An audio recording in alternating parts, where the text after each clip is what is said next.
Olá, queridos amigos do Frater Joana. É com grande alegria que retomamos ao estudo dessa série que nos traz tantos ensinamentos. Hoje teremos, então, a Cíntia nos brindando com a meditação, na sequência do estudo do livro O Despertar do Espírito, o tema Atividades Libertadoras com Nélio, e do livro Jesus, o Evangelho à Luz da Psicologia Profunda, com o tema A Busca, com Pacheco. Dando início, então, aos estudos dessa noite, convido a todos para uma oração, em agradecimento a Deus pela oportunidade de termos acesso a fontes de informação que vão tocar o nosso espírito, que vão tocar o nosso coração para esse voo do autodescobrimento, da autoiluminação e através dessas energias que nos levam a cada vez mais buscar o despertar e a evolução para atingirmos níveis mais elevados de conhecimento, desenvolver o amor, aprender a ajudar o próximo e nos aproximarmos de Deus. Que as luzes de Jesus possam estar conosco, o amparo da nossa equipe espiritual, para que possamos, então, no estudo dessa noite, conseguirmos aprender os ensinamentos e colocá-los em prática em nossas vidas. Assim seja, graças a Deus. Convidamos, então, a Cíntia para dar início. Boa noite, queridos amigos e amigas do nosso Frater Joana. Sejam bem-vindos mais uma vez ao nosso estudo. Nós vamos iniciar a nossa meditação. Eu já convido a todos, desde já, a buscarem uma posição agradável, né, que seja bem confortável. Eu vou compartilhar com vocês uma tela, somente para a nossa inspiração.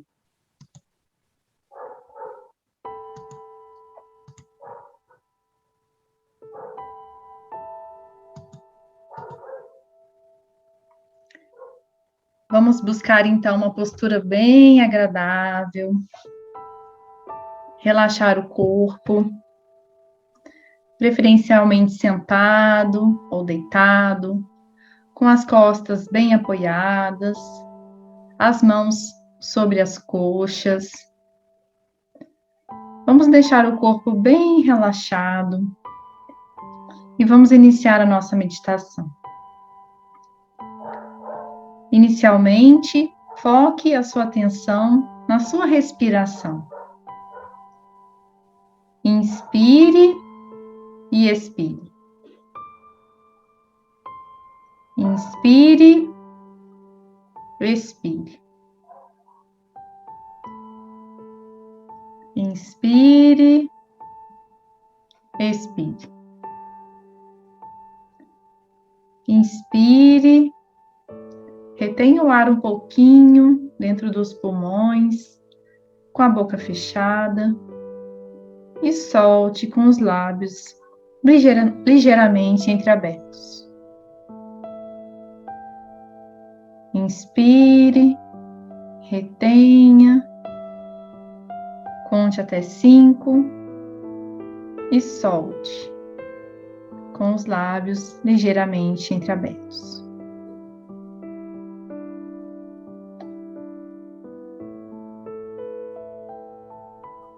Procure relaxar-se ao máximo, desde a cabeça até os dedos dos pés. Inicie a sua concentração pelo couro cabeludo. Relaxe. Concentre-se na testa. Relaxe.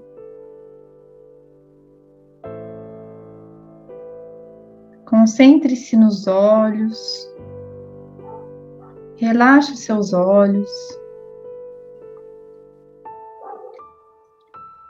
Passe a sua concentração à face.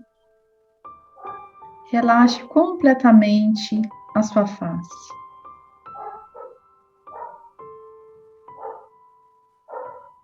Leve a sua atenção ao pescoço.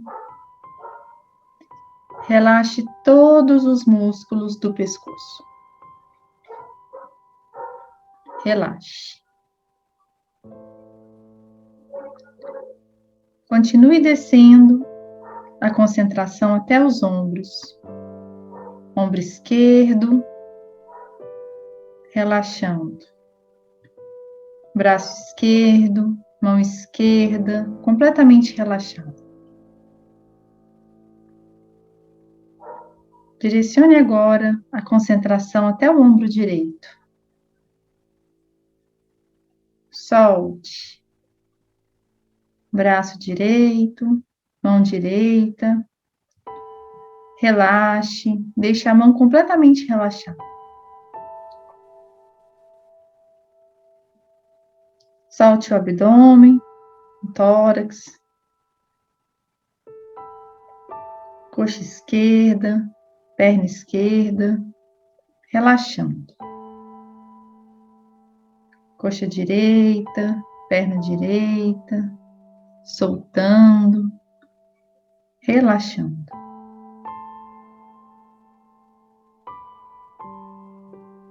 Pé esquerdo, pé direito. Dedinhos dos pés. Solte. Agora já não sentimos mais os nossos pés, nem as nossas mãos.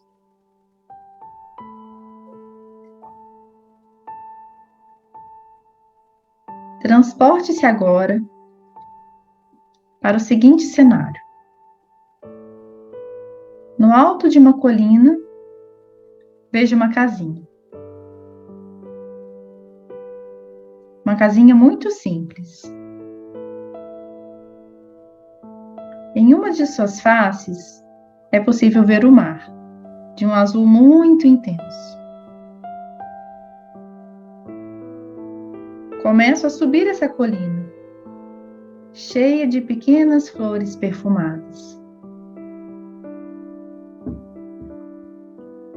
O sol prepara-se para partir.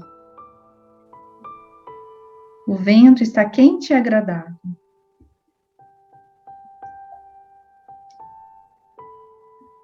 Subindo, subindo essa colina.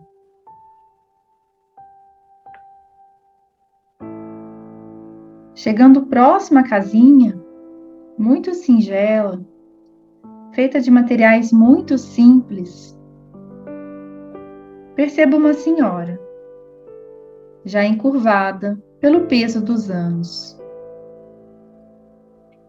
Ela distribui pão aos que passam pela sua porta.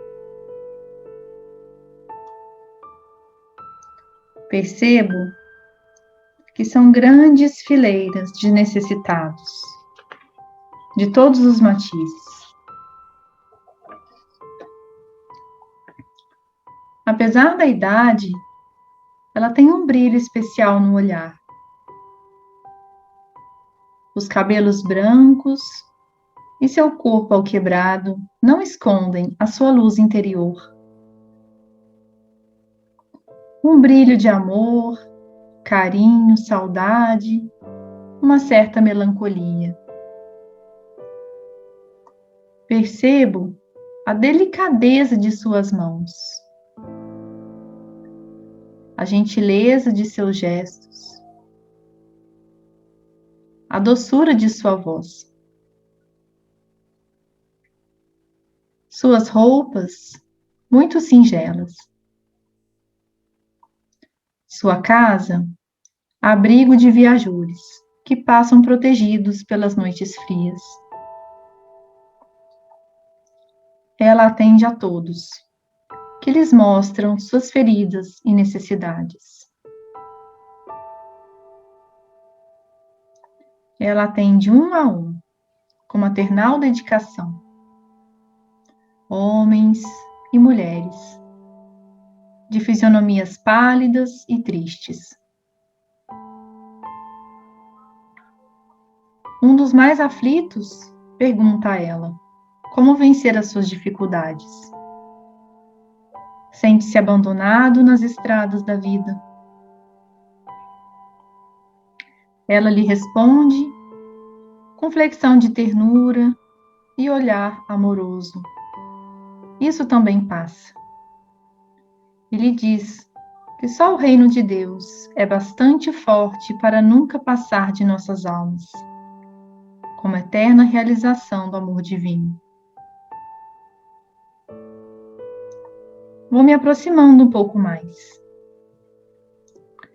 Já estou a poucos metros dela. Sinto a brisa suave que vem do oceano, já com o sol a despedir-se.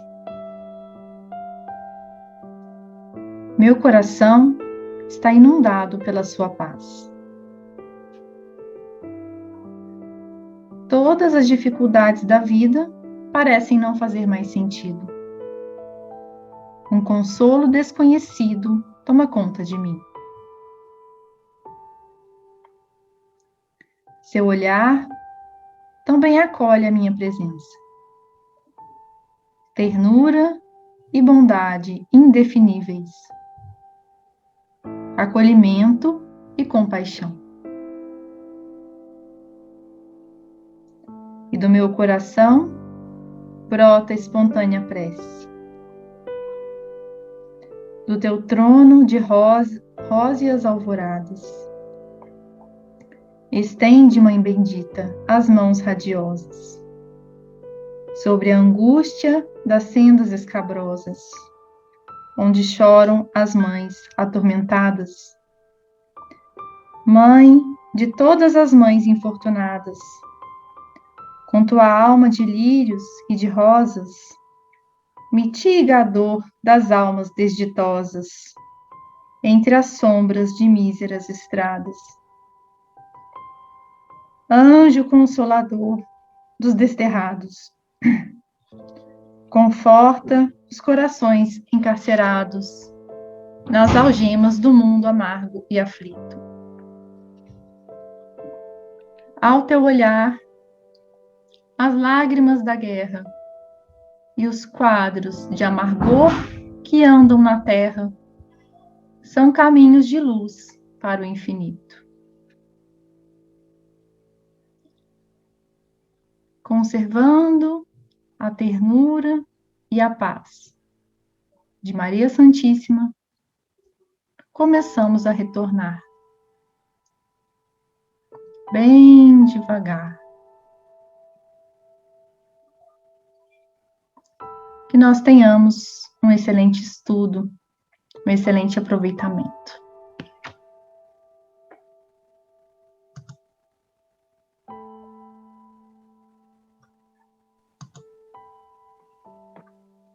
Excelente.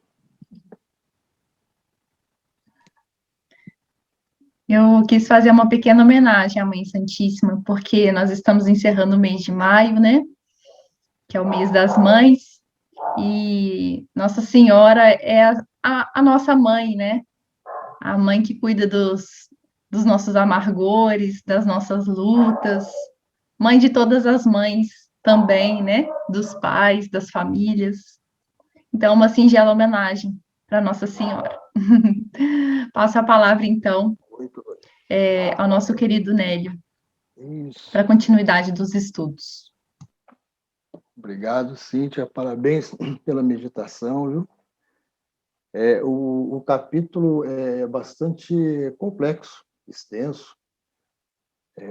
Então, vamos passar algumas reflexões, né, para que todos possam participar também. Tá? E para manter esse estado de espírito da meditação, vamos continuar falando de Jesus. Né? Depois a gente fala das nossas necessidades, das nossas imperfeições que o tema aborda. Né?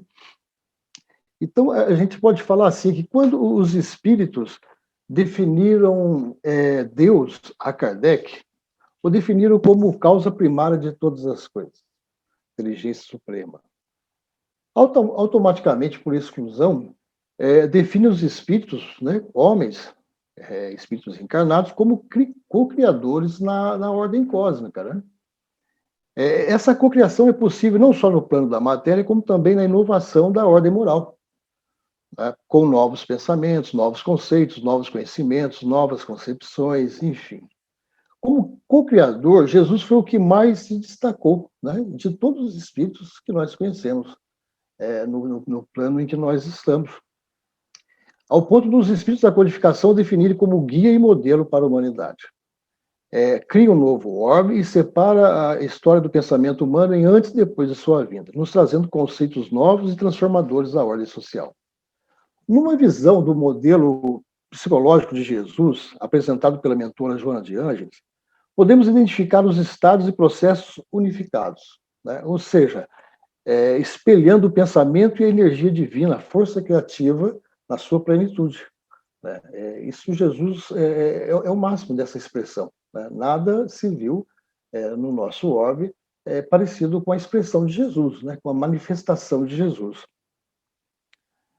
Trata-se de um ser integral, todos os eus integralizados, e pleno, na plenitude das forças criativas, sem perdas, sem desfragmentação do potencial psíquico.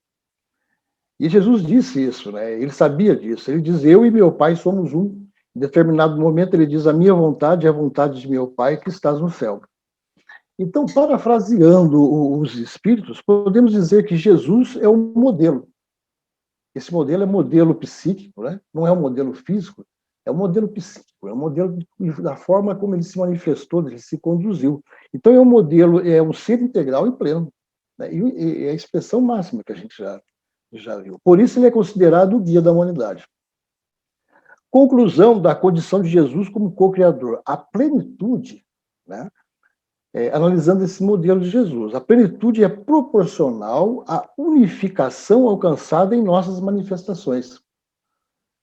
Logo, a desfragmentação psíquica é limitante do meu poder criativo como espírito mortal. Então, a nossa meta, o nosso objetivo é a expressão, a manifestação como um ser indivisível. Por isso que Jung vai falar da individuação, tá? Com todo o potencial psíquico, ou seja, com todos os eus integralizados. E aí o complexo é o eu profundo, tá? O self é o eu maior, e o ego é o eu menor. E a gente normalmente se manifesta com o ego. A gente manifesta com uma dimensão menor do nosso psiquismo, né? Que é o ego, que é alguma coisa de imediato, que é importante. Mas olha quanto de nossa capacidade fica a ser expressado ainda, a ser manifestado, a ser desenvolvido, tá? Então, ele diz assim podemos definir como meta a unificação dos eus, ou seja, dos potenciais psíquicos, pois cada um deles oferece um potencial a ser desenvolvido e de forma específica. Pois as forças criativas que impulsionam o homem para o sentido da vida, para o exercício da sua função como agente co-criador na criação divina, só atingirão a plenitude quando escoar por um psiquismo integralizado, né? Ou seja, um psiquismo não fragmentado. Bom, diante disso, agora a gente entra no capítulo exatamente. E é isso que Joana de Ângeles vai nos apresentar. O capítulo 4, que é atividades libertadoras, libertadoras por quê? Porque trata-se da desvinculação dos eus de suas respectivas autoidentificações. Quando nós nos identificamos com algo, ou com o que é de menor no panorama assim, abrangente do psiquismo, a gente se diminui. Quando a persona ela é importante, mas quando eu só me identifico, auto-identifico somente com uma persona, vejam, a minha manifestação é só sob o império daquela persona. E eu sou muito mais do que isso, em potencial, nós somos muito mais do que isso. Então, nós precisamos desenvolver essa manifestação de todos os potenciais, né? Não só ego, não só complexo, e ainda não temos condição do potencial do self, né? Estamos desenvolvendo. Então, quais são as atividades? Atividades do autoconhecimento, autoidentificação, educação e disciplina da vontade e sublimação da função sexual. Ela começa o capítulo falando de alegria. Olha que interessante, alegria, a gente comentava até no estudo passado, a gente falava que a nossa a garantia de alegria, de felicidade, talvez não, está na alegria do próximo, né? No bem que possamos proporcionar ao próximo. Isso é muito verdadeiro, porque essa alegria não é a alegria que vem de fora para dentro, é a alegria que vem, ela nasce nas entranhas do nosso espírito. Essa alegria, olha que Jonas de Anjos vai dizer assim, ela começa o parágrafo, começa o capítulo com esse parágrafo. A alegria é a mensagem mais imediata que caracteriza um ser saudável. Olha só. Ela relaciona a alegria com a infância. É aquela alegria genuína, né? Simples, ingênua, né? Que não precisa da sofisticação, não precisa do prazer. É coisa muito simples a infância. Por isso que Jesus falou, deixai vir a mim as criancinhas, né? Também é deles, né? O reino do céu. Né? E essa é a alegria. A alegria é a presença de Deus no coração do ser humano. A gente lembra, André Luiz, que todo o livro de Nosso Lar, quando ele chega no final, ele sentia alegria lá no final. Ele se encontra, parece que se encontra essa alegria brotando de si. E ele fala, as rosas ficaram mais belas, o jardim, o sol brilha diferente. Né? Tudo ao redor brilha diferente. Tudo ao redor é bonito. Porque a alegria não está exatamente na beleza da rosa, mas está na beleza do meu sentimento. Então, essa é a alegria que Joana está falando. E ela fala assim, ou seja, um coração, agora é o porquê da alegria, um coração sem mágoas, sem medos, sem culpa e sem remorso.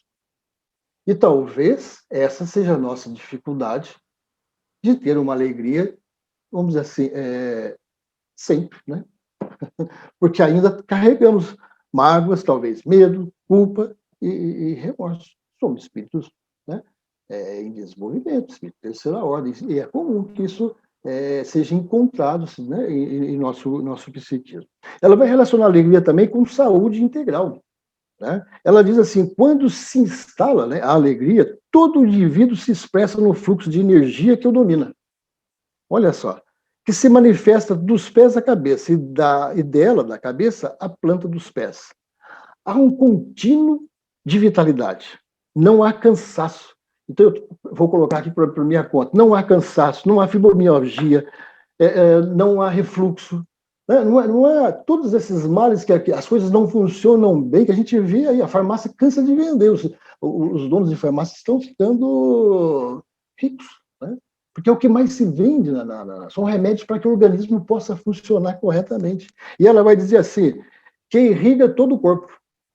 Olha lá, irriga todo o corpo, demonstrando que se está vivo, sem áreas mortas e sem constrangimentos psicológicos inquietadores. Olha a alegria, explicando, a ausência dessa alegria, talvez explicando muitas das coisas que a gente está somatizando, né, que a humanidade em si somatiza. Agora, quando é que acaba essa alegria? Quando a criança apresenta essa alegria. Para ela está tudo bom, ela é feliz, ela dorme, é uma ingenuidade, não há o peso dos compromissos, não há mágoa, não há rancor. Você pode chamar a atenção da criança aqui, daqui a 5 minutos ela está papai, está abraçando, não acabou. Né? Quando é que isso começa a acabar? Né? Quando é que isso vai terminando? Ela vai dizer assim, vivendo em uma sociedade formal, com exigência de padrões de comportamento e de sentimento, estabelecidos mais em função de uma aparência conveniente que uma realidade ética e fraternal. Agora, em função disso, somos obrigados a negar os conteúdos psicológicos reais. Mas não somos ensinados a reconhecer e a lidar, né, autoconhecimento, esses mesmos conteúdos. Então, gente, a gente é uma coisa assim, engole o choro. Não é isso? A gente, às vezes, ouve, já ouviu, engole o choro. Você não pode ter raiva. Raiva é coisa de espírito de atrasado. Imagina. Como se o pai estivesse falando, de vez em quando não tem um sentimento desse ou daquele. E a criança começa a se identificar que quem tem raiva, e ela pode apresentar isso. Né? Então, ela começa a se auto-identificar como espírito atrasado. Porque ela acha que o pai não tem, mas ela tem. Apareceu para ela, né? Surgiu esse sentimento. Então, essa educação é consequência dessa correção e dessa educação equivocada. Negar os próprios e verdadeiros conteúdos é criar uma existência de sintomas. Quando a gente começa a negar aquilo que está sentindo, né, e não saber tratar, e não foi ensinado a tratar isso, a lidar com esses sentimentos, pronto, começa a aparecer os sintomas. Mágoa, né, tudo que a gente possa imaginar. Esses sintomas começam a aparecer começam a aparecer ansiedade, né, porque a gente tem que negar, né, a gente tem que aparentar o que não é, né, e a gente não sabe lidar com isso, não nos ensinam isso. Tá? Então ele diz assim, Jung vai dizer, o que você resiste, persiste. Imagina, desde essa educação, que você não foi ensinado a trabalhar esse conteúdo, você passa a resistir. E resistindo, ele persiste. Ele persiste, os sintomas cada vez mais aumentando, e a gente não sabe, até hoje, como é que a gente vai trabalhar com isso? Aí, esse autoconhecimento, né? Nos ensinando a isso. Tá? E ele vai dizer assim, Joana vai dizer, na ânsia de adaptação ao modelo psicológico imposto, o ego encontra subterfúgios para se manifestar de forma adequada a esse modelo. Aí Jung vai dizer assim, nascemos originais e morremos cópias. O ego ele encontra formas, subterfúgios de se adaptar, encontra saídas, né, para se adaptar a esse mundo que está aí. Esse mundo que diz assim, olha, você não pode ser isso, mas não te ensina a trabalhar isso. O mundo deveria dizer, você realmente é isso e precisa trabalhar isso. Seria totalmente diferente, você não estaria resistindo, né, e você não seria cópia, porque agora você vai escolher um padrão, uma cópia, para você se comportar, para você se manifestar, uma cópia que seja aceita pela sociedade, negando aquilo que realmente você é. E aquilo que você é, não é que você tem que dar vazão. Não, você tem que trabalhar isso. Pela razão, pela educação, né? Você vai trabalhar isso. É muito diferente, é sutil, mas preserva a saúde. Né? Preserva a saúde. Preserva a saúde integral, de forma integral. É isso que Joana nos fala. Com o tempo, acabam por criar e fortalecer uma autoidentificação, identificação esta que passa a dominar a criatura. A psicossíntese diz assim, aquilo que você se identifica, se auto-identifica, te domina. E olha que interessante, como o modelo de comportamento instalado, aceito e reconhecido. O ego, ele dentro daquele comportamento, dentro daquela máxima, que ele não pode, ele tem que negar aquilo que ele é, a psicossíntese diz assim, que aquilo que você, ele acaba se auto-identificando com outro modelo, que seja aceito. Tá? E esse modelo é uma reação ao modelo, aquilo que ele sente. Aí o que acontece? Aquilo que você auto-identifica te domina, diz a psicossíntese. Gente, como exemplo, eu vou dar o exemplo aqui do puritano ou da puritana. Por quê? Porque lá no final, um dos tópicos é sublimação da força sexual. Então a gente já está trabalhando isso. O puritano é assim, é alguém que se descobre com alguma tendência, com alguma facilidade, com algum chamativo, que começa a raiar o desequilíbrio para a área sexual, começa a sair um pouco do seu controle, um pouco que seja, ele tendo que negar isso, porque a sociedade vai dizer, você não pode sentir isso, como se o papai não sentisse, a mamãe não sentisse, o tio não sentisse, ninguém sente. Só a criança que agora se identifica com mulher. A criança não, agora já está o adolescente. E aí ele precisa encontrar um padrão, né? uma manifestação, uma autoidentificação que seja aceito. E às vezes, isso já vem às vezes estrutural, ele vai se tornar um puritano, né? Para negar aquilo que realmente ele não sabe trabalhar, não ele foi ensinado a trabalhar. Não é dar vazão, é trabalhar. Mas ele não sabe, não foi ensinado. Então ele se identifica com um modelo que corresponda ao modelo aceito. E o puritano é assim. O puritano, como exemplo, a gente vai falar do centro espírita. Quem frequenta o centro espírita percebe muito isso. O centro espírita, com razão, a gente não pode comparecer no centro espírita com roupas que sejam... A gente tem que comparecer com roupas adequadas. Aliás, seja no centro espírita, em qualquer outro ambiente. Às vezes, há pessoas desavisadas, com costumes que são diferentes, aparecem com roupas, de um certo modo, chamativas. Tá? O que acontece? Aquela pessoa que tem, né, como é que se diz? Aquela tendência, né, aquela manifestação do puritano ou da puritana, ele se descontrola. Ele se descontrola, isso a gente já vê. Ele vai falar com o diretor do centro, ele vai falar com um palestrante para fazer. Ele causa mais problemas do que a própria pessoa na sua manifestação, na sua presença, do jeito que se encontra. Tá? Então, ou seja, é uma coisa a ser controlada. Aquilo que você se auto-identifica te domina. Então, são duas necessidades grandes. Uma, você auto-identificou para conseguir negar aquilo que realmente você é. Então, a educação, né, como deveria ser a educação, a auto-identificação? Até os 7 anos de idade, o ego buscando a identidade. A criança está buscando identidade. Ela não sabe quem ela é. O ego, ela vem, vamos dizer assim, tamponado o seu psiquismo, e ela só é um ambiente, né? Ela só vive aquela psicosfera ambiente do lar. E aí, tudo o que acontece no lar reflete e serve para a criança se auto-identificar nesses 7 anos.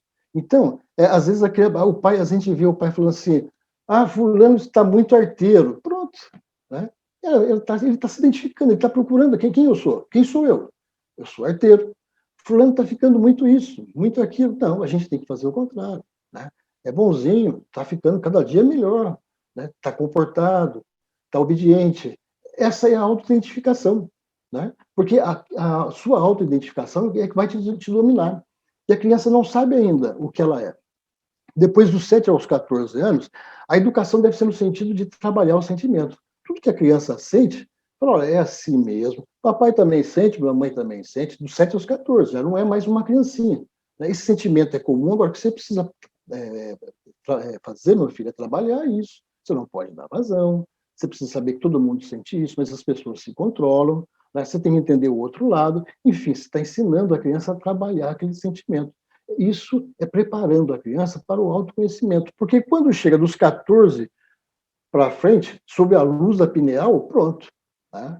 Aí agora todo aquele conteúdo do inconsciente começa a aparecer, inclusive as forças sexuais. E aí essa criança de 7 aos 14 anos já foi ensinada a trabalhar todas essas dificuldades, todos os sentimentos novos. Ele vai criar uma auto-identificação com o que é certo, com o que é ético, com o que é belo, e não vai ter que negar nada, sabendo que tudo pode existir, né? Mas que deve ser trabalhado. É sutil, mas faz uma diferença enorme. Faz uma diferença assim, grande no comportamento, porque negar aquilo que é, e a gente está estudando o autoconhecimento é justamente para isso, não é negar, né? E nem dar vazão, nem viver ao gosto, né, das forças atávicas, não é isso, mas trabalhar, entender e conscientizar isso, né, das nossas necessidades, não é isso? E um outro aspecto é o seguinte, a solução, né? Então vamos pensar nisso, a solução, a gente está falando disso, solução, o equilíbrio psicológico, né? Tanto para os outros temas, educação da vontade, da disciplina, né? Para autoidentificação, uma autoidentificação com o que é certo, né? Com o que é belo, com o que é correto, e sublimação da função sexual, a gente podia pensar assim, mas como é que a gente vai direcionar a vida nesse sentido, né? Para que tudo seja sublimado? A gente não tem a resposta para isso, né? A gente está procurando, e ninguém vai sublimar a vida numa reencarnação, né? Da noite para o dia. Ninguém dorme espírito terceira ordem e acorda anjo, né? Mas uma coisa que parece que faz a diferença e que os espíritos passam é uma vida voltada para os propósitos, né? E com educação moral e evangélica, e não para interesses. Porque o interesse ele é sempre imediato. O interesse ele é egóico, ele atende um aspecto do psiquismo. Ou ele atende o ego, ou ele vai representar um complexo, né? A pessoa está atuando de acordo com o interesse do próprio complexo, né? Aquilo que o complexo o envolve. Né? Isso, toda vez que há interesse, e o interesse nosso é individual, nesse sentido individual, ele passa a desfragmentar o psiquismo, porque é o interesse de um complexo. Você está atuando em função do complexo, é o interesse do ego, simplesmente. Você está atuando em função do ego só. Está desfragmentado. Você não está atuando com um conjunto, com o potencial que você tem, que é de todo o psiquismo. O propósito, a definição de propósito, olha que interessante, é o senso de pertencimento a algo superior a nós mesmos. Olha só, quando eu começo a agir com propósito, onde quer que eu esteja, eu já reconheço que ali tem algo superior a mim. Tá? Então, o meu interesse não pode estar acima desse propósito.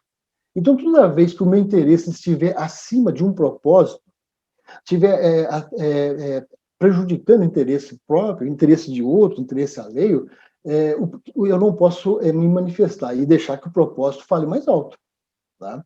E aí diz assim, pelo propósito pelo qual devemos trabalhar como co-criadores para o futuro melhor. Isso é que cria a verdadeira alegria. Então, tem aquele exemplo do homem, né? 2 homens quebrando pedra. Tá? E você chega e pergunta para um e vai perguntar assim, o que você está fazendo? Ele tinha interesse. Ele fala assim, estou quebrando pedra. Ele tinha interesse, porque é o serviço dele, ele tem dinheiro ali, ele tem... enfim, é natural. Né? Mas as dificuldades são pesadas para quem tem só interesse. Perguntado para o outro homem, o que você está fazendo? Ele falou, estou construindo uma catedral. Ele tem propósito. Então, o serviço que era simples, que era do dia a dia, passou a ser um propósito, passou a ser diferente. O peso é menor, porque o propósito move. O propósito é algo do coletivo, né? É algo do bem comum. Né? Isso fortalece a nossa atuação. E aí eu acho que quem pensar... o mesmo caso é uma mãe. A mãe, quando cria um filho, ela não tem interesse, ela tem que ter propósito. Você imagina uma mãe interesse, ela vai se aborrecer e talvez desistiria muito cedo. Criar um filho tem que ter propósito, né? Tem que ser algo maior, tem que ser os interesses não estão acima desse propósito. Então é uma coisa assim que a gente pensa nesse sentido, né? Os espíritos disseram aliás, Kardec, no livro dos Espíritos, o resumo teórico do móvel das ações humanas, Kardec define a educação assim: cabe à educação combater as más tendências, e ela o fará de maneira eficiente quando se basear no estudo aprofundado da natureza moral do homem. Então, tudo isso que a gente está estudando, né, nesse estudo aprofundado da natureza do homem, com isso a gente vai conseguir pensar numa educação mais eficiente. Né?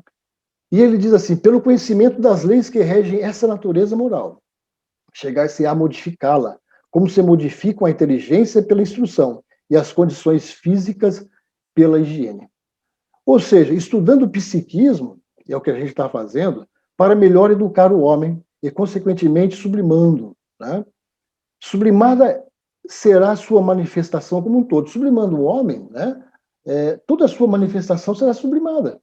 Né? E aí a gente vai pensar assim, sublimada será a sua vontade, sublimadas serão as suas funções, a função da fala, a função da visão, da audição e, naturalmente, a função sexual. Né? Então, eu acho... É isso, basicamente, né? Que a gente conseguiu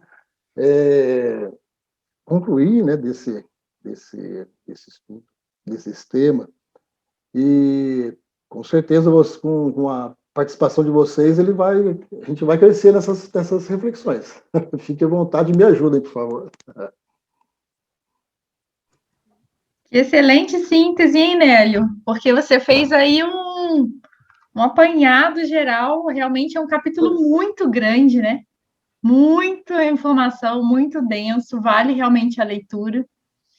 Mas, da minha parte, o que eu gostei mais desse capítulo foi a parte da alegria. De tudo isso. Porque a gente perde um pouco essa alegria de viver, né? No nosso dia a dia, ao peso das nossas obrigações. O meu irmão fala muito isso comigo, que às vezes a gente se torna muito tarefeiro, né? A gente tem que fazer. E quando a gente tem os filhos, a gente também aprende muito com eles, né? Com as crianças. Porque não são só os pais que educam os filhos também educam os pais, né? A minha filha me educa muito, os meus 2 filhos. Perfeito. Né? Ela fala assim para mim, poxa, tira um tempo, vamos andar de bicicleta, né? Hoje o Marquinhos levou ela para andar de bicicleta. Vamos brincar aqui, vamos jogar. Então, você esquece das coisas que você tem que fazer, aquele monte de obrigações, você tira um pouco desse ego, né? E ali são dois espíritos, assim, apreciando as coisas simples, apreciando a companhia um do outro. Isso faz tão bem para a gente, né? Traz uma alegria. Então, foi o ponto que mais me chamou a atenção, né? E você ensinar também para os filhos essa desidentificação, que as crianças, muitas vezes, elas se doem muito com as coisas que acontecem, né? Então, quando a gente consegue, desde pequenininho, já ensinar que nós somos espíritos, que nós estamos em uma experiência transitória, que aquilo não vai fazer diferença nenhuma na vida deles, que aquilo tudo vai passar, né? Isso é também uma desidentificação que você começa a aprender desde pequenininho, né, Nélio? Perfeito, perfeito. Enriqueceu e muito. É isso mesmo. Sabe, assim, parece que hoje é chique não ter tempo, é chique fazer muito, né? E a gente tem metas, e a gente está cumprindo metas, esquecendo a trajetória para cumprir metas, né? Que a trajetória, você precisa das companhias, porque senão você chega na meta, cumpre a meta, e quando você vê, você está sozinho, não tem ninguém do seu lado. Né? E você desperdiçou, passou todo um tempo sem a companhia, a alegria daqueles que você ama. Né? E você cumpriu meta, e é aquele vazio, eu estou com a meta na mão, e agora? É Marta e Maria, né? Maria estava lá aos pés de Jesus e a Marta trabalhando. Eu falei, Marta do céu, senta lá com o mestre. Exato. Melhor parte, né? Jesus falou a melhor parte. Uma vez eu ouvi uma frase de um padre, ele falou assim, nós temos que ter mãos, agora eu não lembro quem é que fazia muito, mas acho que é Marta, né? E Maria é o que ficou para aproveitar os ensinamentos de Jesus. Então o padre dizia assim, nós temos que ter mãos de Marta e coração de Maria. O equilíbrio, né, de tudo isso, né? É verdade. Pacheco.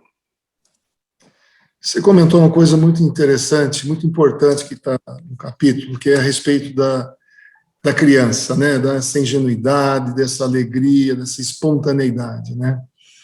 E se veja o que uma educação inadequada faz, né?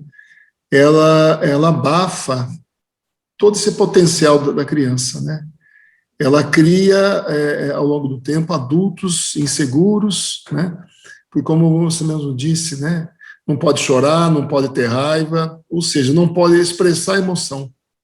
Então, os adultos de hoje, nós não sabemos expressar as nossas emoções por julgar isso um sinal de fraqueza.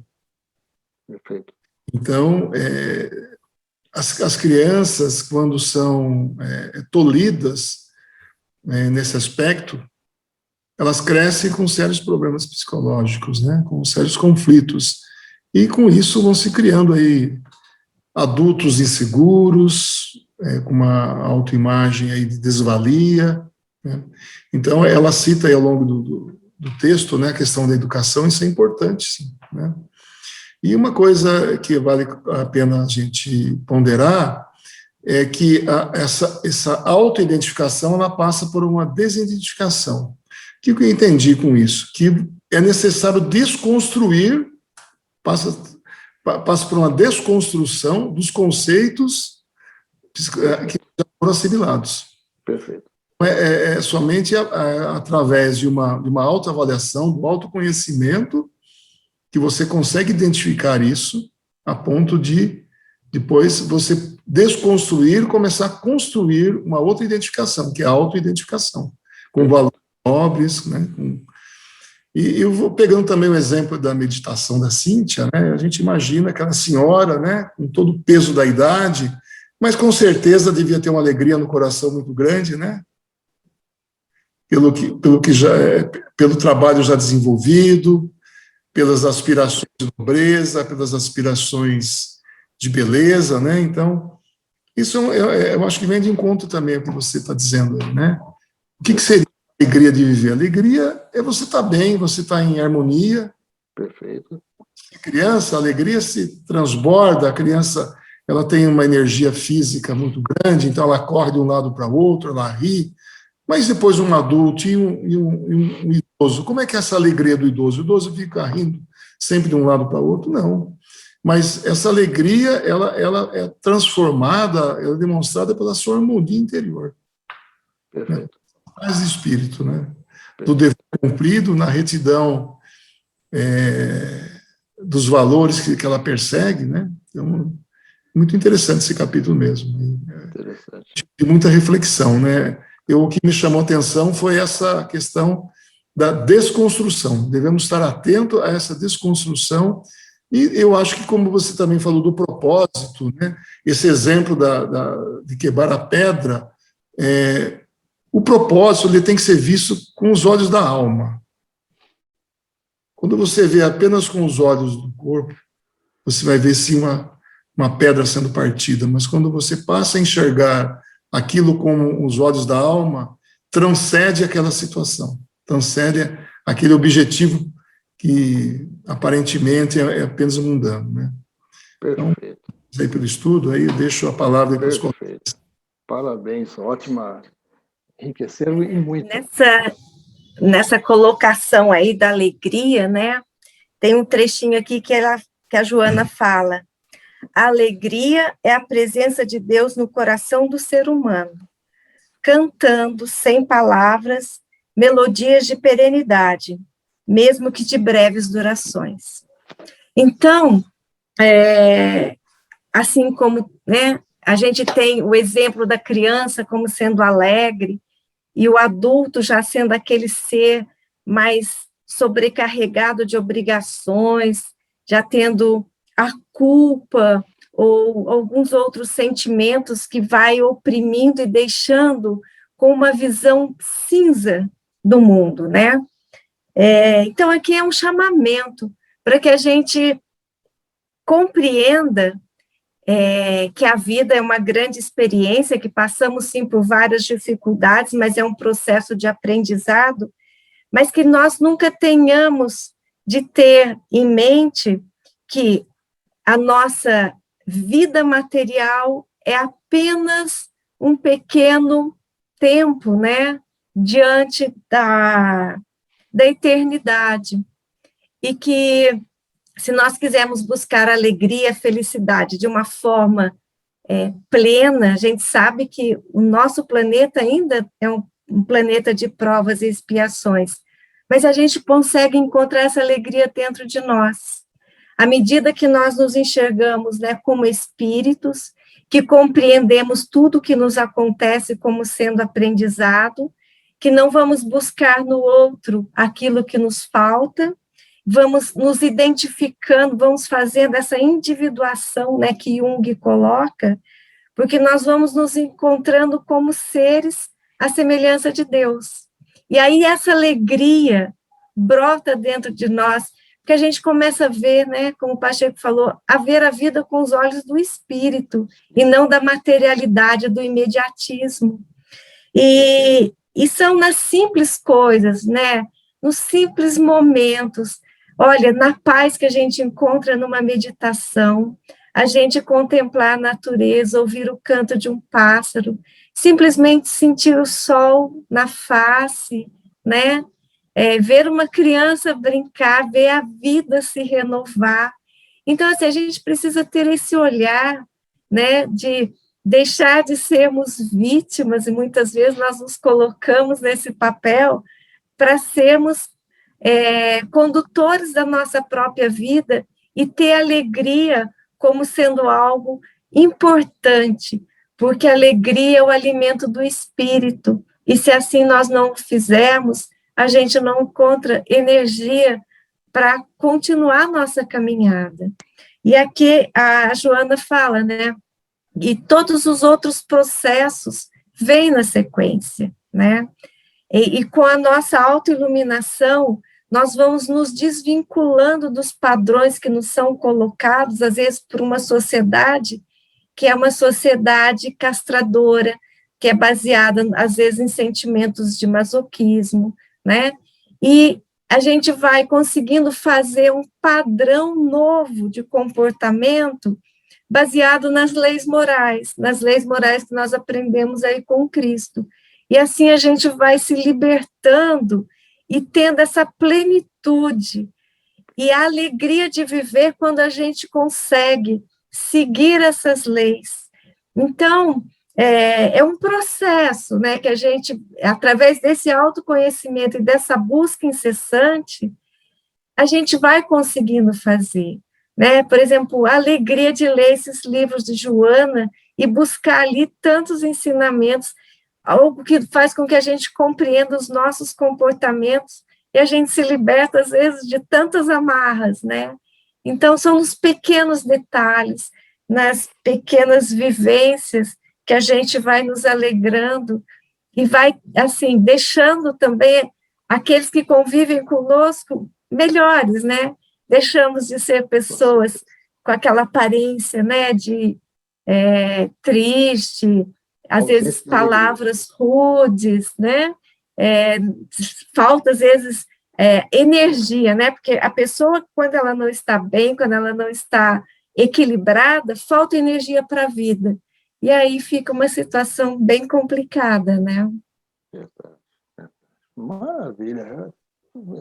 Os comentários têm sido enriquecedores, viu? Marco Antônio.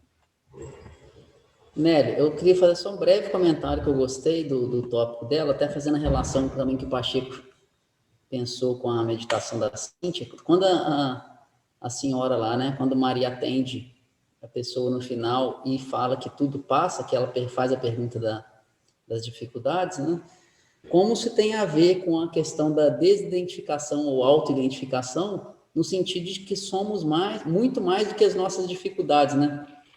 Então, foi um conselho desse sentido, né? Você é muito mais do que as suas dificuldades. Então, essa autoidentificação, ela traz para nós a questão de superar as dificuldades e também de ser equilibrados no momentos de fartura, que quando não temos problemas, então ficamos mais equilibrados, né? Quando nos desidentificamos. E um tópico que eu gostei muito é o tópico da educação e disciplina da vontade, que ela fala que isso aí é um treinamento, né?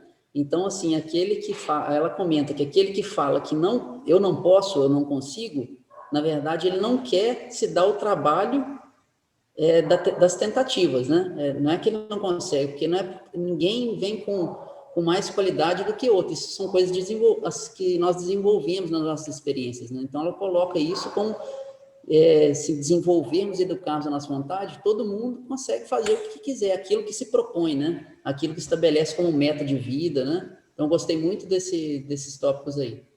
É só isso, não vou me alongar. Marco, isso é interessante, que o outro aspecto da alegria, dentro daquilo que você falou da meditação da Cíntia, a alegria, ela contagia, né? Um pouco de fermento leveda a massa toda, né? Já dizia Paulo, eu acho que foi Paulo que disse isso. Uma coisa interessante que você disse, Marco, que o seu comportamento diante da dor, quando você tem um propósito, você vê, como diz o Pacheco, com os olhos do Espírito, e você pode, com a sua alegria, né? Não a alegria de rir e de euforia, mas a alegria do comportamento de aceitação, né? Você serve de exemplo para os outros que passam pela mesma dificuldade. Só para ser breve, uma tia que perde um filho, ela perdeu um filho e passa 2 anos, no espaço de 5 anos, ela chega a perder 2 filhos.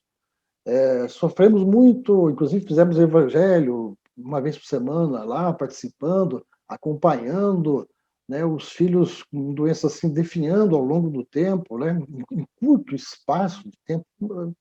Desculpa a imagem, mas triste, tá? E depois o segundo filho desencarna, ela fala assim, Nélio, o que Deus quer de mim, né? Por que tudo isso? Perder um filho não é fácil. 2, o que está acontecendo, né? Não vai ser fácil. Eu falei, tia, quem sabe a senhora entendendo, porque a senhora é espírita, a senhora entendendo, a senhora vai adquirir uma condição moral de como é que se diz, consolar outras mães. Eu não tenho essa condição, porque eu, como não sou mãe, não perdi filho, né, como pai, eu não sei, não tenho autoridade moral para consolar uma mãe. Mas a senhora que perdeu 2 só pode ter o propósito de servir alimentando uma alegria, uma alegria nesse sentido, né? A senhora acho que pode consolar as mães, né, que vierem a perder seus filhos. O tempo passa.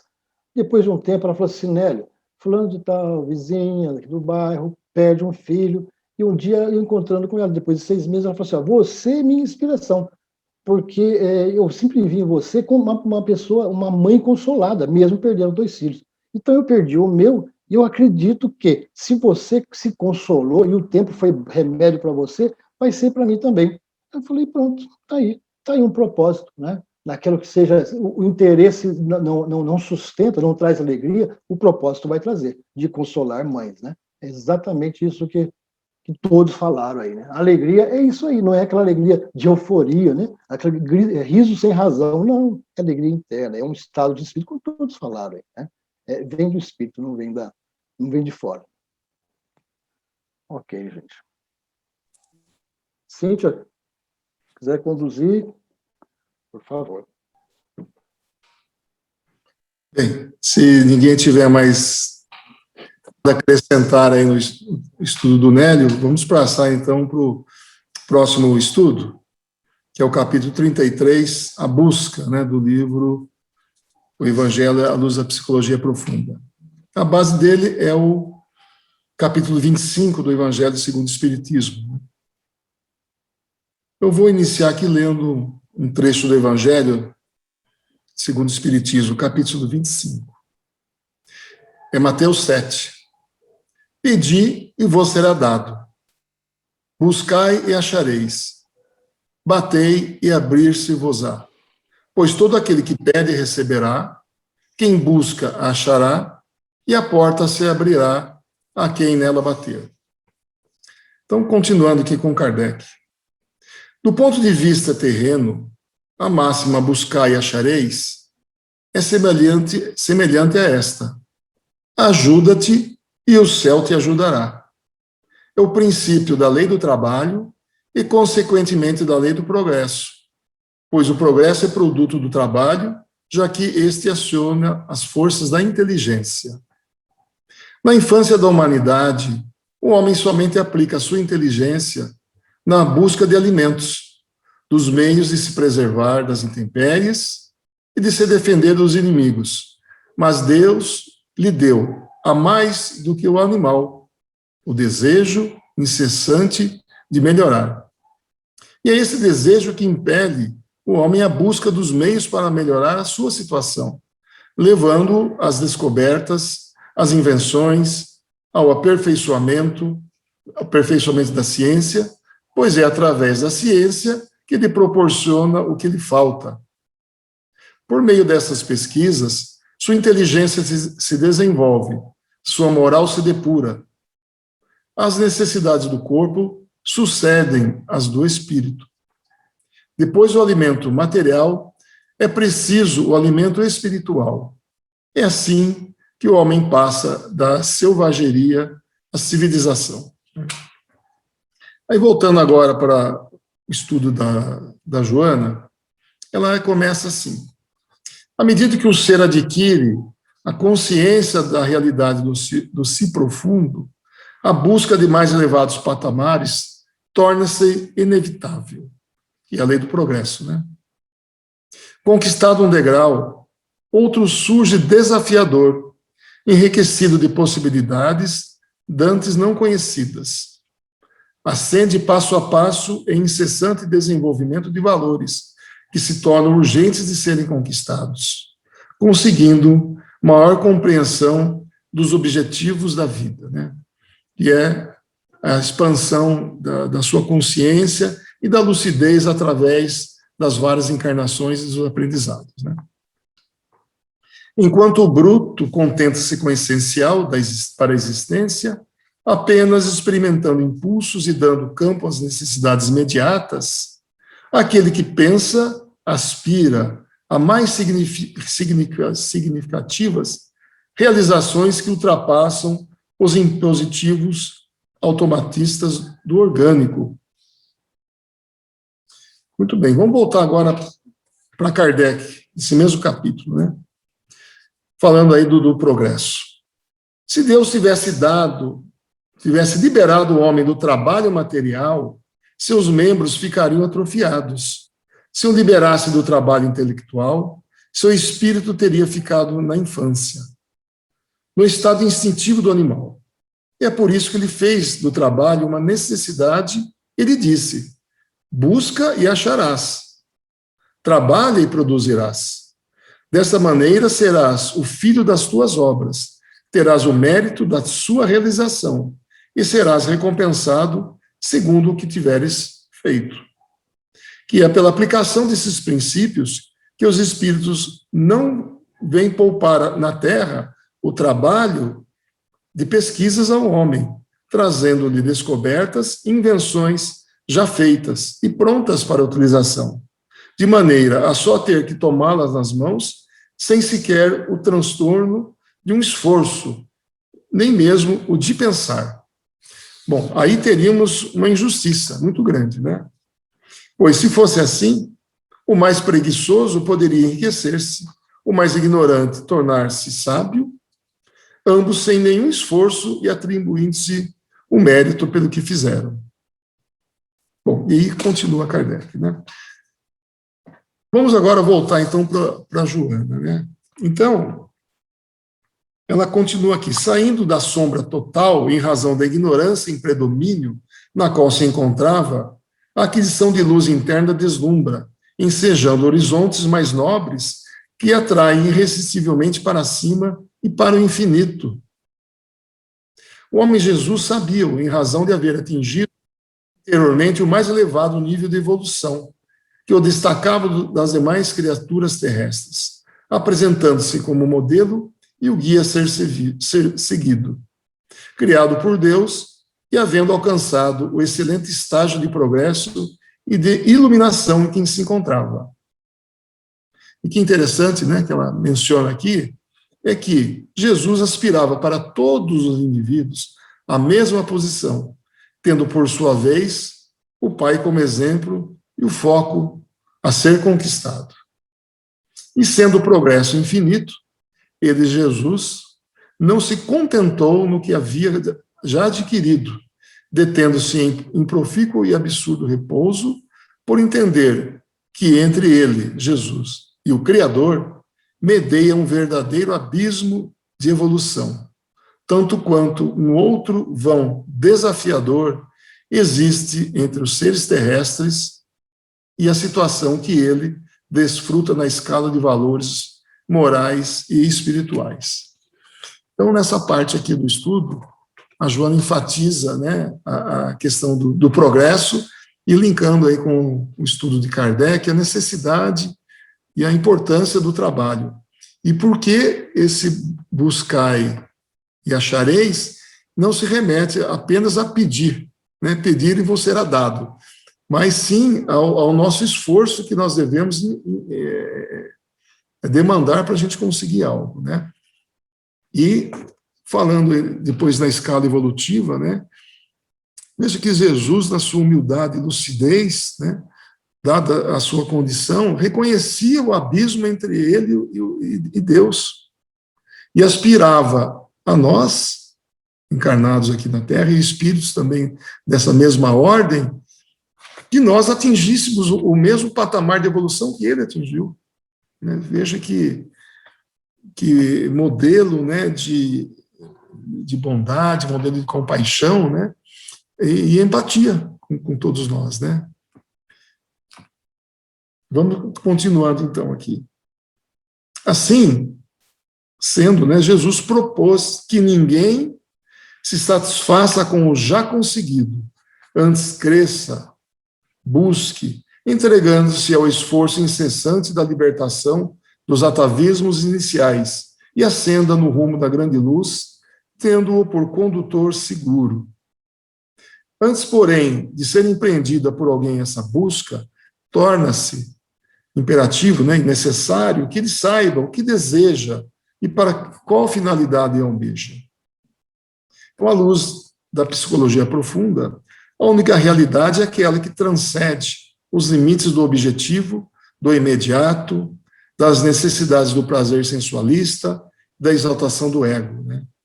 Então, com foco aí tanto nas aquisições materiais, emocionais, né, de prazer e usura que são imediatos, né? Então, aqui a gente podia também fazer um paralelo com o estudo do Nélio, né, no que diz respeito a essa a questão da lei do progresso, mas focando essa desidentificação, que é a desconstrução de todos esses conflitos, e para que a gente parta para a nossa autoidentificação, nessa busca de valores nobres, nessa busca do belo, e isso se faz através também ela cita aqui no capítulo, do entendimento de que a vida real, ela não é aqui, a vida real, ela transcende essa vida terrena, né? As metas reais da existência são aquelas que facultam a harmonia, que nunca se apresenta como consequência do cansaço, em uma arquitetura de paz equívoca, mas, sim, a da perfeita identificação entre os diversos conteúdos do ser real e o seu equilíbrio com o ego, retirando-lhe a dominação perturbadora e destituída de sentido elevado. Aqui, sim, eu acho que fica bem patente essa questão da autoidentificação, né?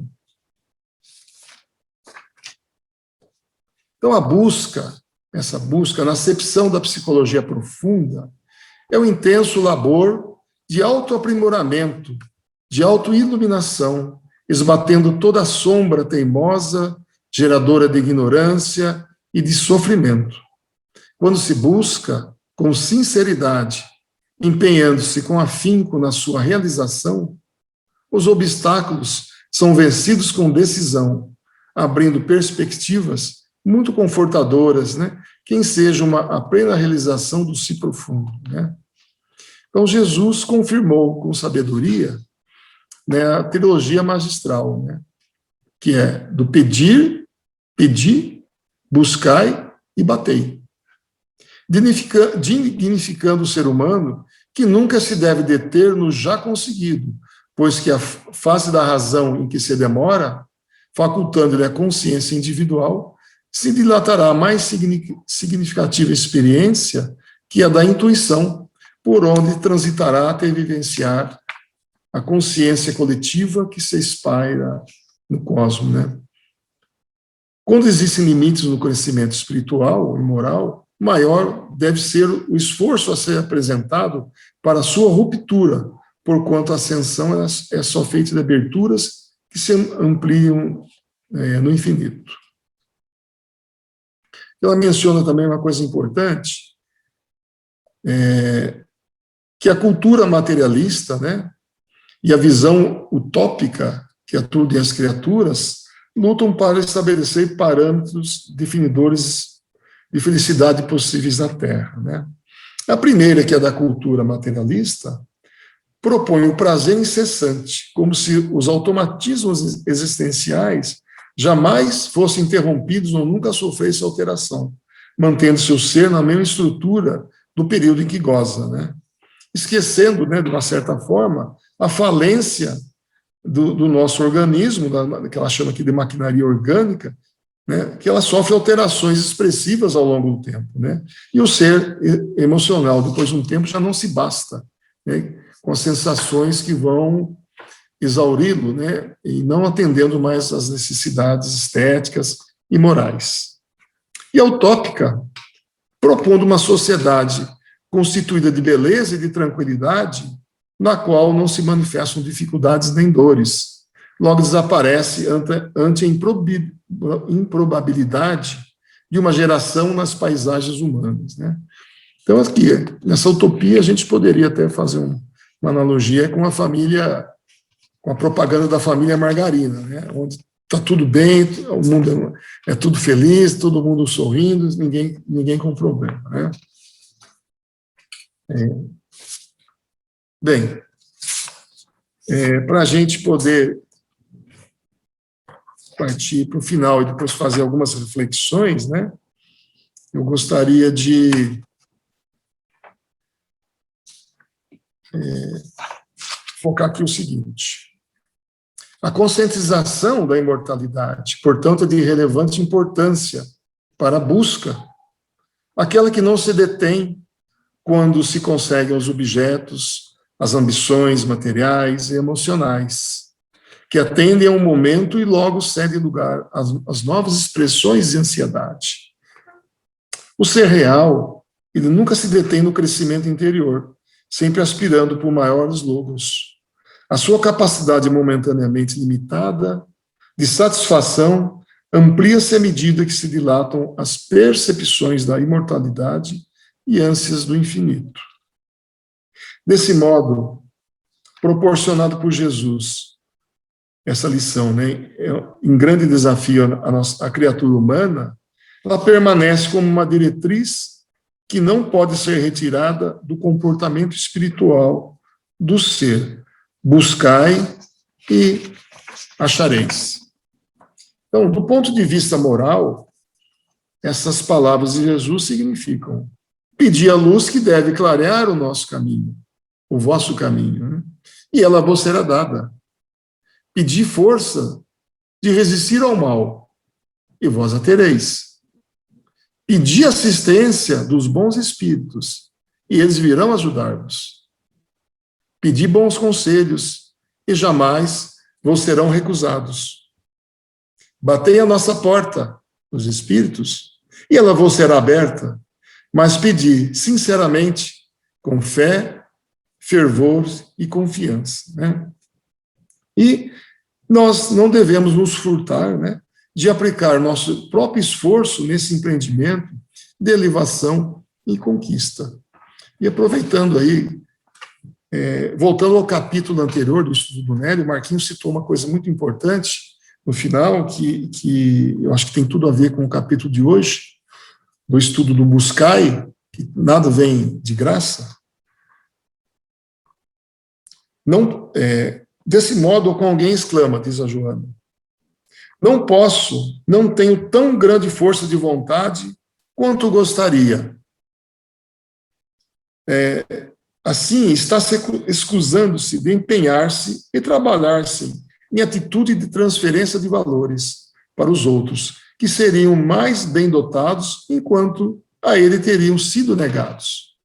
Esse labor, por fim, exige do candidato a autoconsciência das suas possibilidades e dos seus sentimentos em relação ao querer, descobrindo emoções perturbadoras e depressivas que o levam à autodesvalorização.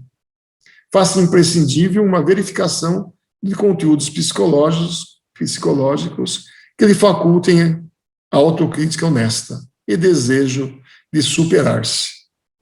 E aí continua, né, no final do capítulo. Mas a grande dica aqui é realmente a vontade. Esse tópico da vontade desse capítulo tem tudo a ver com o buscai, porque além do progresso, ela não se detém e impulsiona o ser à sua evolução. Agora, depende a velocidade com que nós iremos evoluir, vai depender da nossa intensidade dessa vontade. Gostaria de ouvir aí a opinião e os comentários dos colegas aí sobre esse capítulo. Vou iniciar, então, Pacheco, lembrando aqui que esse outro livro, né, que o Nélio comentou esse capítulo, o primeiro capítulo é do mesmo nome desse que você fez hoje, né, que se chama Busca, com a Aquarela de Luz, não sei se estão lembrados, que fala da questão da perda do sentido existencial, né? Então, achei que tem a ver dessa questão de você buscar o que é o ser verdadeiro, né? Então, e lá nesse capítulo ela fala sobre isso, né? Perda do sentido existencial é quando ela faz a conceituação da autorrealização, né? Da busca pelo belo, pela cultura, né? Pelo aprimoramento do ser espiritual. Então, interessante ter o mesmo título, né, do capítulo, apesar que esse é uma análise de Jesus à luz da psicologia, né? Então, ela analisa que Jesus, como você mesmo disse, né, um ser lúcido que já veio com lucidez de propósito, né? Coisa que para nós ainda é difícil, a gente não tem essa lucidez de propósito encarnatório, né? Então, ela faz exatamente essa análise, né? E nos falta isso, a gente vem com um propósito, só que a gente chega aqui e a gente parece que dá a gente se perde, né? Com as distrações, como diz a Joana, né? Mas é só isso. Você falou que a gente se perde nas distrações nas dificuldades, né? Na superação das dificuldades, né? Aí a gente traz todo aquele conteúdo no inconsciente que começa a vir à tona e a gente não sabe lidar com isso, não é verdade? Acabam nos, entre aspas, aí, distraindo, né? Colocando aí fora do trilho. É isso mesmo, Pacheco. Eu achei assim que o ponto central da mensagem da Joana nesse capítulo foi o seguinte: a gente não pode parar, a gente não pode estagnar, né? Ela sempre fala nos capítulos muito sobre a preguiça mental, né? Que é essa vontade de a gente ficar na inércia, né? Que é muito mais confortável a gente assistir a Netflix, né? Debaixo do cobertor. Mas essa busca pela nossa melhoria, a nossa melhoria intelectual, a vontade de aprender, né? A vontade de estudar, de conhecer mais sobre o mundo, sobre o corpo, sobre como as coisas funcionam. E essa vontade também que a gente tem de se auto-melhorar, de desenvolver as nossas virtudes, é o ponto central, eu achei, assim, desse capítulo, porque Jesus não se estagnou, ele na posição dele, poderia ter ficado lá numa boa, né, no reino dos céus, mas ele nunca parou de trabalhar, né, justamente o que você falou, Pacheco, ele quer que a gente chegue lá também, no estágio que ele está. E eu já li em algum lugar, eu acho que foi até num livro do Miramês, eu gosto muito dos livros do Miramês, que diz que a missão de Jesus aqui na Terra foi para ele também um salto de aprendizado. Então, assim como nós damos alguns saltos, né, a missão bem concluída de ajudar a humanidade a dar um passo para Deus, né, a abrir os nossos olhos, diminuir o nosso orgulho, o nosso egoísmo, aumentar a fraternidade, foi também para ele um salto. E isso é uma inspiração para nós que somos discípulos. Nós também não podemos parar, né, de aprender, de lutar, de trabalhar. Ou seja, não tem aposentadoria. Eu acho que é isso. Isso mesmo. Olha, eu queria trazer um texto aqui, que é O Canto do Pássaro, de Antony de Mello. Começa assim: eu vi uma menina na rua, tremendo de frio, vestindo apenas um tecido muito fino, esperando que alguém lhe desse uma refeição decente. Fiquei com raiva e disse a Deus: como é que permites tal situação? Por que não fazeis alguma coisa por esta menina? Deus não me respondeu nada naquele momento, mas à noite ele me disse inesperadamente: eu certamente já fiz alguma coisa por aquela menina. Eu criei você. Então, esse texto, assim, acho que ele inspira bastante, porque quando a gente fala desse buscai, né? Buscai o quê? A Joana ainda coloca, né? Não busque só aquilo que é imediato, aquilo que é material, aumento, né, das riquezas. Busque aquilo que é eterno, né? E como a Cíntia falou, né, aquilo que faz com que a gente se desloque, né, do nosso egoísmo e busque coisas mais elevadas. E pegando o exemplo do Jesus, né, que ele veio à Terra, passou por tantas, né, dificuldades, mas para ele também foi uma grande oportunidade aí de aprendizado. Então, talvez seja isso, né, que a Joana também está nos colocando. O progresso, ele é uma lei natural, mas a gente tem que buscar e tem que usar da nossa inteligência para fazer as escolhas corretas que façam com que a gente também evolua. Buscar, né, mas tenha inteligência para saber também o que pedir, como se orientar, como se direcionar. E esse exemplo aí desse texto, né, Às vezes a gente fica tão preocupado conosco, querendo essa nossa autoiluminação, e isso talvez seja algo conquistado quando a gente olha ao lado, né? A mensagem da meditação que a Cíntia nos trouxe, daquela senhora que abria sua casa, que recolhia, que dava mensagens, que dava o pão. Então, será que não é isso também, né? Que a gente busque a nossa autoevolução e o nosso crescimento olhando para o lado, olhando para o próximo, olhando aquele que ainda precisa de um amparo maior, que esse nosso crescimento seja justamente por compartilhar. Às vezes nós nos envolvemos em tantas atividades, lemos tantas coisas, achamos tudo tão bonito, mas aquilo, se ficar estagnado dentro de nós, que sentido faz, né? Então, a gente precisa ter ação, ter essa vontade que vocês já citaram.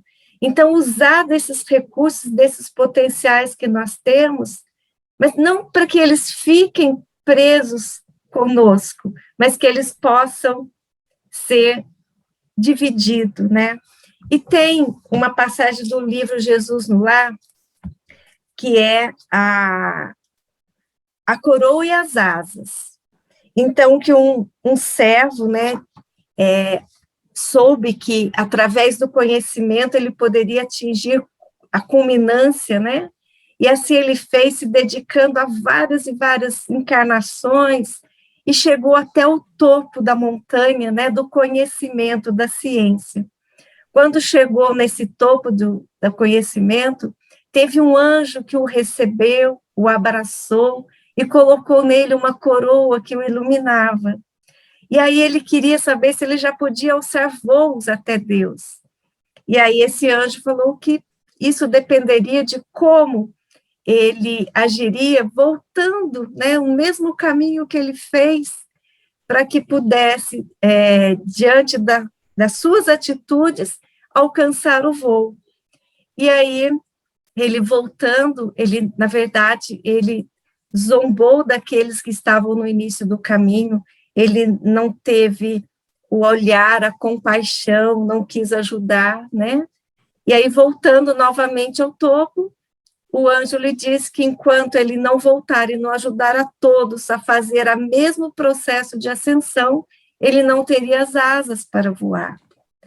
E aí Jesus fala, né, nessa reunião: há muitas almas na terra ostentando a luminosa coroa da ciência, mas de coração adormecido na impiedade, salientando-se no sarcasmo pueril e na censura indébita, envenenadas pela incompreensão, exigentes e cruéis, fulminam os companheiros mais fracos no entendimento ou na cultura, em vez de estender-lhes as mãos fraternais, reconhecendo que também já foram assim, tateantes e imperfeitos. Enquanto, porém, não se decidirem ajudar o irmão menos esclarecido e menos afortunado, acolhendo-o no próprio espírito, com sinceridade e devotamento, não receberão as asas com que lhes será lícito partir na direção do céu. Então, né, só para a gente refletir aí o quanto buscar e o quanto repartir, né?